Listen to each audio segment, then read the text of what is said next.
ଆପଣ ମଧ୍ୟ ଧନୀ ହେବା ପାଇଁ ଚାହୁଁଛନ୍ତି କି? ତେବେ ଏହି ଲଡ଼ୁ ନିଶ୍ଚିତ ଭାବରେ ଖାଆନ୍ତୁ। କେବଳ ଧନ ବୃଦ୍ଧି ନୁହେଁ, ତା ସହିତ ବିପି, ଡାଇବେଟିସ୍, ଆପଣ ଥାଇରଏଡ଼୍, ଏଜିଂ, ଓବେସିଟି ସବୁଥିରୁ ହିଁ ଆପଣଙ୍କୁ ମୁକ୍ତି ଦେବ। ତେବେ ଚାଲନ୍ତୁ ଆଜିର ମୋର ଅଷ୍ଟମ ୱେଟ୍ ଲସ୍ ଆଉ ଲୋ କାର୍ବ ଥାଳିକୁ ଆରମ୍ଭ କରିବା ଏହି ଲଡ଼ୁଠାରୁ। ତେବେ ଭିଡ଼ିଓଟି ସମ୍ପୂର୍ଣ୍ଣ ଭାବରେ ଦେଖିନେବା ଆଉ ଦେଖିବା ଥାଳିରେ ଲଡ଼ୁ ସହିତ ଆଉ କ'ଣ କ'ଣ ସବୁ ଲୋ କାର୍ବ ଆଉ ୱେଟ୍ ଲସ୍ର ନୂଆ ନୂଆ ଖାଇବା ଅଛି। ନମସ୍କାର, ଜୟ ଜଗନ୍ନାଥ। ଆପଣଙ୍କୁ ଆଜି ମୋର ଅଷ୍ଟମ ଦିନର ୱେଟ୍ ଲସ୍ ଥାଳିକୁ ସମସ୍ତଙ୍କୁ ସ୍ୱାଗତ। ଆଜି ମୋର ୱେଟ୍ ଲସ୍ ଥାଳିରେ ଦେଖନ୍ତୁ ମୁଁ ଗୋଟେ ନୂଆ ଟାଇପ୍ର ମିଲେଟ୍ର ଖିଚୁଡ଼ି ବନେଇଛି, ଯେଉଁଟାକି ଆମେ କହୁ ସୁଆଁ ବା ତା'ର ଇଂରାଜୀର ନାଁ ହେଉଛି ଲିଟିଲ୍ ମିଲେଟ୍, ଯାହାକି ଆମ ଦେହ ପାଇଁ ବହୁତ ହି ହେଲ୍ଦି। ଆମର ସୁଗାର ଲେବୁଲ୍କୁ ବଢ଼େଇବନି, ଆମର ଓଜନ ବଢ଼େଇବନି। ଏଟାକୁ ସବୁ ଟାଇପ୍ର ପେସେଣ୍ଟ ବା ନର୍ମାଲ୍ ଲୋକ ବି ଖାଇପାରିବେ। ଆସ୍ତେ ଆସ୍ତେ ସାଧାରଣ ଜନତା ମଧ୍ୟରେ ମିଲେଟ୍ର ପ୍ରଚାର ପ୍ରସାର ପାଇଁ ସରକାର ବହୁତ ପ୍ରଚେଷ୍ଟା ଚଲେଇଛନ୍ତି। ତେଣୁ ଆମେ ଏହି ମିଲେଟ୍କୁ ସମସ୍ତେ ଆମ ଖାଦ୍ୟରେ ଏଡ଼୍ କରିବା, ଯାହାଦ୍ୱାରା ଆମେ ସ୍ୱାସ୍ଥ୍ୟବାନ ରହିପାରିବା। ଏଇଟା ହେଉଛି ଆମର ସୁଆଁ ମିଲେଟ୍ର ଖିଚୁଡ଼ି, ଯାହାକୁ କି ମୁଗ ସହିତ ମୁଁ କମ୍ବାଇନ୍ କରିକି ବନେଇଛି, ଯେଉଁଟାକି ବହୁତ ହି ହେଲ୍ଦି। ତେଣୁ ଆପଣମାନେ ମଧ୍ୟ ଆର ଖିଚୁଡ଼ିକୁ ଏଡ଼୍ କରନ୍ତୁ। ତା ସହିତ ଦେଖନ୍ତୁ ଏଇ ଯେଉଁ ଲଡ଼ୁ ବିଷୟରେ ଯାହାକୁ ମୁଁ କହୁଥିଲି, ଏଇଟା ହେଉଛି ସେଇ ଅମୃତର ଲଡ଼ୁ, ଯାହାକୁ ଖାଇଲା ମାତ୍ରେ ଆପଣଙ୍କ ସବୁ ଟାଇପ୍ର ରୋଗ ତ କଣ୍ଟ୍ରୋଲ୍ ହେବ। ନିଶ୍ଚିତ ଭାବରେ ଖାଆନ୍ତୁ। ଯେଉଁମାନେ ଆର ରେସିପି ଦେଖିନାହାନ୍ତି, ମୋ ଚ୍ୟାନେଲ୍ରେ ତା'ର ପୁରା ରେସିପି ଅଛି, ଆଉ ତାକୁ ଯାଇକି ଭିଡ଼ିଓକୁ ଦେଖନ୍ତୁ। ୟା ଲିଙ୍କ୍ ବି ମୁଁ ମଧ୍ୟ ଦେଇଦେବି। ତା ସହିତ ଏଇଠି ମୁଁ ନେଇଛି ଆଚାର, ଯେଉଁଟାକି ସୋୟୋକ୍ରାଫ୍ଟ ବୋଲି କୁହାଯାଏ, ଯାହାକି ଆମ ହଜମ ଶକ୍ତିକୁ ବଢ଼େଇବ। ବାକି ବେଶୀ ମିଠା ବା ବେଶୀ ଲୁଣିଆ ବାଲା ଆଚାର ଖାଇବେନି, ତେଲର କ୍ୱାଲିଟି ଭଲ ଥିବା ଦରକାର।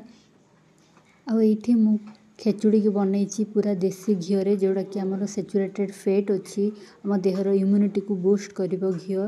ଆଉ ବର୍ତ୍ତମାନ ଡାକ୍ତରମାନେ ଘିଅ ଖାଇବା ପାଇଁ ସମସ୍ତେ ରେକମେଣ୍ଡ କରୁଛନ୍ତି। ଆଉ ଖିଚୁଡ଼ି ଦେଖନ୍ତୁ କେତେ ଖିଲା ଖିଲା ହେଇଛି, ପୁରା ଯେଉଁମାନଙ୍କୁ ଏମିତି ଡ୍ରାଇ ପସନ୍ଦ ସେମାନଙ୍କ ପାଇଁ ବହୁତ ହି ଟେଷ୍ଟି। ଥରେ କରିକି ଦେଖନ୍ତୁ, ଖାଆନ୍ତୁ, ତାପରେ ଜାଣିବେ ତା'ର ଟେଷ୍ଟ କେମିତି। ଆପଣ ତା'ର ରେସିପି ମଧ୍ୟ ସେୟାର କରିଦେବି। ପୂର୍ବରୁ ମଧ୍ୟ ଗୋଟେ ମୁଁ ସେୟାର କରିଥିଲି, କିନ୍ତୁ ସେଇଟା ମୁଁ ପାଣି ବାଲା ଖିଚୁଡ଼ି କରିଥିଲି। ଏଇଟା ହେଉଛି ଡ୍ରାଇ ବାଲା କରିଛି, ସେଇଟା କଦ ମିଲେଟ୍ର ଥିଲା। ଏଇଟା ହେଉଛି ମୋର ସୁଆଁ ବା ଲିଟିଲ୍ ମିଲେଟ୍ର ଖିଚୁଡ଼ିଟା।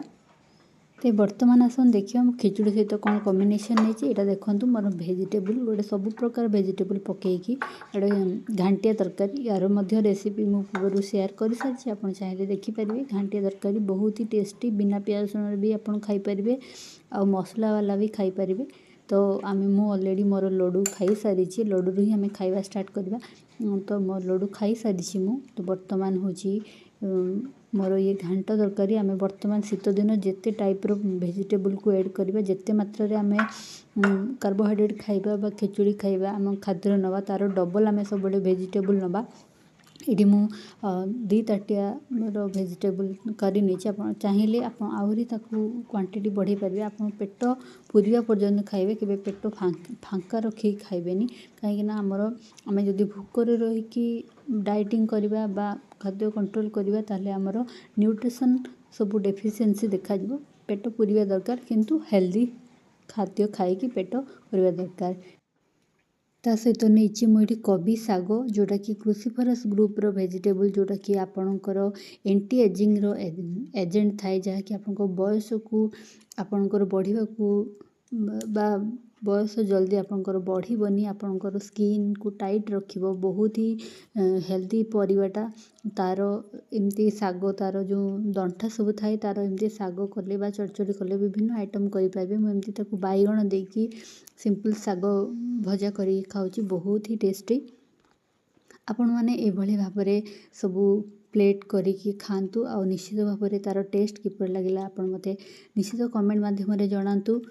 ଆଉ ଆଜିର ଏଇ ଯେଉଁ ଭିଡ଼ିଓ ଯଦି ଆପଣ ଭାବୁଛନ୍ତି ଟିକେ ମଧ୍ୟ ଆପଣଙ୍କ ଜୀବନରେ କିଛି ବି ଆପଣଙ୍କୁ ହେଲ୍ଦି ରଖିବାରେ ସାହାଯ୍ୟ କରିବ, ନିଶ୍ଚିତ ଭାବରେ ଗୋଟେ ଲାଇକ୍ କରନ୍ତୁ, ଆପଣଙ୍କ ଫ୍ୟାମିଲି ଫ୍ରେଣ୍ଡ ସହିତ ସେୟାର କରନ୍ତୁ। ଆଉ ଯଦି ଫେସବୁକ୍ ପେଜ୍ରେ ଦେଖୁଛନ୍ତି, ତେବେ ମୋ ପେଜ୍କୁ ଫଲୋ ମଧ୍ୟ କରନ୍ତୁ। ତେଣୁ ଧନ୍ୟବାଦ। ରହିଲି, ପୁଣି ଥରେ ଦେଖା ହେବ ମୋର ନେକ୍ସଟ ଥାଳିରେ।